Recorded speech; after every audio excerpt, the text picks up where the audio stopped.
Let's create this amazing decoupage fawn art bottle together. Hi friends, Teresa with Indigo Moon Arts, and we are getting ready to blend. So today we are making a decoupage art bottle in a vintage, I guess, style, using an image I created, and I've just picked my paint colors. So let's do a little bit of base foundation work on what we're doing here. Our image has been adhered nicely. It is dry. We have not varnished it, but we are ready to paint. So now we're going to take it from a white bottle to something absolutely stunning and amazing, such as this. Maybe something like this. We're going to make it look aged. We're going to make it look blended rather than being flat. It's going to have dimension. It's going to have depth. It's going to have rustic colors, and it's going to be really fabulous. So let's take a look at how we achieve that. How do we go from an image? How do we go from, I'm sorry, my lighting seems poor right now this time of day. Anyway, but how do we get from a white bottle to this? Let me show you. All right, so we have this, and the first thing is let's get the base covered. Let's get all of the stuff that's kind of background out of the way. I have picked my colors. They're all right here. And I might need to add to that. Let's get this beige in here. So I use a mix of chalk paints. I like the home decor chalk. I like these sizes. They're great. I like the lids. I can use those easily. And then for the less colors, the not primary, but the background colors, I usually use folk art or any kind of acrylic craft paint is fine. Yes, they can be mixed. But here I have black, I have browns and beige, I have grays and creams, and then I have the two colors that seem to be in the background. So it's a dark background, which is why we're using black. But around the entire frame of the bottle, we're gonna have it be a light to dark teal. We're gonna pull on the colors, that are in the background. So let's do it. And the only way to get there is we have to start with the black. So you always shake your paint, loosen it up. If it's too dry, and chalk paints are often very dry, we take a spray bottle. I always keep one of these handy, and this isn't too bad, but I'm gonna put 3 squirts of water in there just to loosen it up. That way anything that's settled on the bottom kind of moves so it doesn't get hard. And another reason that I do this is because, oh, I made a mess, but that's okay, is because I like to use the lid. So this is perfect. Now I have the base for where I'm gonna work with that. Yes, I made a mess, and it's okay. Now, what I'm going to blend to is I might do brown instead of gray. So I'm using this Savane. And if you look in there, I don't really need to loosen that up too much. It's flowy. You can see I got plenty in my cap. So these are the colors I'm gonna start blending with. Yeah, when you use caps, you end up leaving the paints open, which is another reason why I add the water when I do. So let's get at it. I'm gonna start. I use the foam stencil brushes later. I'm using them for detail work, unlike when I used them before to lay out the primer and the Mod Podge. We're not going to use those right now. What we're going to use, I use a nice big full-size brush here because I want to cover a lot of area. I usually always dip my brush into my water when I start, then I pull it out. I empty all the excess water out. Now I know by doing that that I have the proper moistness of brush to begin. So I know how it'll move. I know that it's not dripping. Anyway, and I'm gonna start with black because black is gonna be the center base. I'm dipping in again. I'm making sure my brush is a little wet. I'm looking for a certain amount of wetness. I'm dipping it in, okay? Tip, nothing's dripping off. You don't want it to drip. And because it's chalk paint, if it doesn't go on super smooth when I first touch the bottle, I'm going to dip my brush again. So right now, oh, this is nice. This is perfect, but is it covering? No, it's really not. So because it's not covering those little holidays, I'm going to dip it in the water so that the paint moves around a little bit. See how it's covering the whole area? I'm going to dip it back into the black, and I'm going to spread it out. I'm going to dip just the tiniest bit of the tip into my water. I'm filling that space. I didn't dip my brush in anything but the water. I want to spread the existing paint that's there. I don't feel like I need to add more paint yet. That's why I'm dipping it into the water. I just want to fill this kind of area. So one of the things that I've always said is you cannot blend dry paint. You can only blend wet paint. So now I'm going to start blending as I go out. So I'm going to wet my brush a little bit more because I'm now spreading paint, not applying paint, if that makes sense. Now I'm making this nice, see, it's wetter and it's moving around a little bit more. That's about as much as I want for the black because I'm going to add back into it. You see, it's a completely different animal now. It's wetter, it's moving, and I'm going to take this brush, I'm not cleaning it, I'm dipping it in the brown. And this is where I use my craft paper as like a palette sort of, dipping it back to get a little bit of wetness for movement, dipping it in. I'm adding this brown as my second color. Gotta have another color for blending, right? Brush is a little bit wet, so I added it back into the beige, added it back into the beige. I'm not adding black, not using black right now. We have plenty of black. If I need more, I can pull from the center that's already painted. And this is how you age. You notice that brown, well, beige and black almost make gray. They do. They make gray. White and black make gray, but beige and black make a different color gray, more like a charcoal gray. And that's what we're going for. And the reason that I'm doing that is because the gray is great. It's aging, right? But it also, as I blend toward the front, there's no real gray in that image. There's more beiges.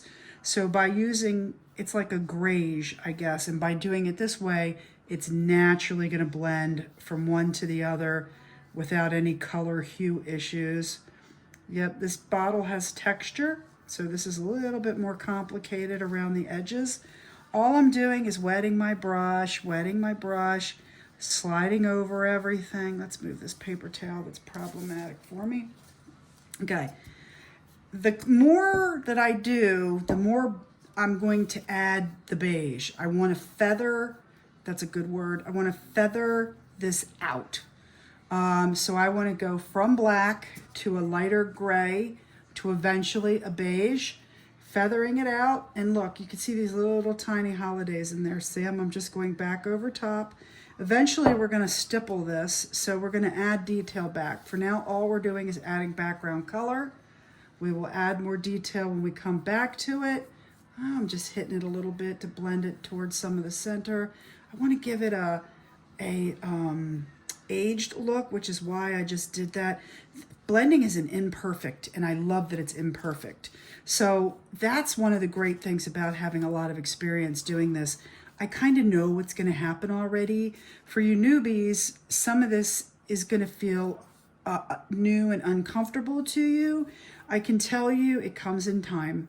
So practice, practice, practice, because I have muscle memory from doing a lot of painting over the years. So if you're new at painting, if you're new at blending, cut yourself some slack, give yourself some grace. It'll come. It always comes. You learn as you go, right? So again, going back over. Now it's looking sort of aged. This is great. If I want to add a few little lines in there like that, that's great. I can do that. This is going to look lighter right now. When it dries, it's going to meld into each other. It's going to become darker. Some of that's going to disappear. It's just very, very subtle. Here we go. Now my brush is dry. I can tell my brush is dry because it's not moving. That's the first indicator that your brush is too dry. See how it's all just gently flowing over the bottle. Nothing is dripping, nothing is running. If it's dripping or running, your brush is too wet. So here we go. Yeah.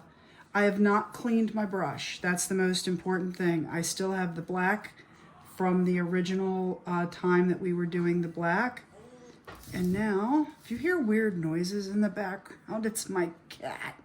I have a cat that has a bit of a medical problem with polyps, and she has this breathing issue related to it. So, and she sounds like a wheezer in the background. Anyway, all right, so let's get some more of this beige on here. See, we're getting closer, and I'm dipping more beige, right? And the lines are disappearing. No lines in blending. See that? As we get closer, I want to get closer to the image. I'm really dipping in that beige, right? My brush is dry. And see, there was no black on the bottom of this bottle, right? There's only the tiny bit of black that's still left in the brush. Now we're going to pull this. I'm just trying to keep my brush the right amount of wet, right? And now I'm going to go right to the image. Now, what I said earlier, if you're paying attention, you know, in the details of what my comments, I said we picked beige rather than gray, even though it creates, the beige and black create gray, because we wanted the color more to match the image when we got to the front, which is why we chose this beige instead of a gray. Because by the time we got to the front of the bottle, now our color kind of matches the image. At least the color that we're tying to the image is in the actual image itself. And that's what you're shooting for. So when you pick paint colors, try to pick colors that are in the image or as close to it as you can get. You can always create them through blending, but see, I let sometimes the selections do the work for you. This did the work for me. Now it ties into the image. As we blend and get into this, you'll see that isn't going to look like that. It's the background. And the thing about backgrounds is backgrounds are just tiny bits of detail. They will change. All right, up here, I'm going up here. I want to go back into my beige. Hopefully y'all can see what I'm doing. And now again, I'm trying to get close to the image. I'm just dragging that brush right against the image. See that? I'm just getting rid of the white. That's not the way it's going to be at the end. I just do not want any white on my bottle. So it has now been tied to the image. All right, right? Really important, my brush is not dripping, my brush is not dry, it's smooth, it is rolling across the bottle, and that again comes from experience, time, just kind of knowing. That's why I always start at the same point, which was knowing exactly how dry my brush was. I'm not putting the bottle down. Sometimes that messes up the bottom. We're going to fix that. I don't know if you can see it when we do the bottom, but sometimes that happens when you're, see what I'm doing? I'm rolling the bottle and it's pulling the paint off, and there's no issue with that. We will get that later. I'm back to the back of the bottle, just doing the neck area. Now, this is drying. I don't want to go back over it. If you put wet paint on top of dry paint, you're going to see the lines. The reason this worked the first time was because we were blending wet paint to wet paint. If this is drying, it's not going to move the same way. And there you're going to put lines into your paint. So if you were wondering, if you've tried this blending technique before, now I want detail, and you're wondering why, see that? I want that, okay? I want that in my bottle just to give it a little bit of extra, when it dries, a little extra depth. It will not be, those lines won't be there. They won't be the same color. They'll fade out as they dry. So let's go back, let's get some brown in here. We are getting very close to being done with the background. And I'm just going to get the top of this. Hopefully you can see what I'm doing. There is texture on this bottle, which makes it tricky. Dippy dab in the top, in the water. But as I was saying, you don't want a drippy brush. Your brush should never drip unless you're doing some kind of technique where you want the runs for some reason to accomplish something. A paintbrush should always be wet unless you're doing effects, like it can be dry for stippling and stuff. But for the most part, when you are painting, you want consistency. You want your brush to move, and you don't want it to drip, because the drips ruin things. You don't want it dry, because the dry will leave spaces and streaks. So half the battle is learning your brush and your wetness. We're going to go up here. We're going to end up letting this dry. I wish if you had questions, because the next step that we're going to do, see, now it's just a matter of me covering the entire bottle. I don't care, because we're going to go back to all of this. This is exactly what I wanted. I now have a sort of brown bottle, but it's not going to stay brown. We just needed to get a background on there, and the background needed to match what we were doing. So dippy in there. Hopefully you can see everything I'm doing, you know. And I actually like that it's lighter in spots and darker in spots. That's how aging works. So I think we're good. Anything we missed we'll get later. Now, I don't know if you can see this. See if I can turn the brush. See how that's a little bit light? If I touch this, I could end up taking the paint back off because the brush is wet and the paint is drying. So if you're doing this and you're like, what just happened? Why did that do that? That is because as the paint dries, it's not like you get, oh, I love what that's doing. I'm doing that on purpose. So it's always your brush application, touch, and other things. We can touch on that a little bit, but I love this right now. I'm going to let it dry so I don't mess it up. We have a full background, but at some point, let me see if I can turn this a little bit. My lighting is terrible. Okay, I don't know. Can you see that better? Let me see if I can move this just a little bit. Sorry. Can we? I can't touch the bottle. Hopefully you can see that. Sorry about that. Anyway, thanks so much for watching. We're already into 16 minutes. We're going to cut this segment off. Catch you on the next one. Bye now.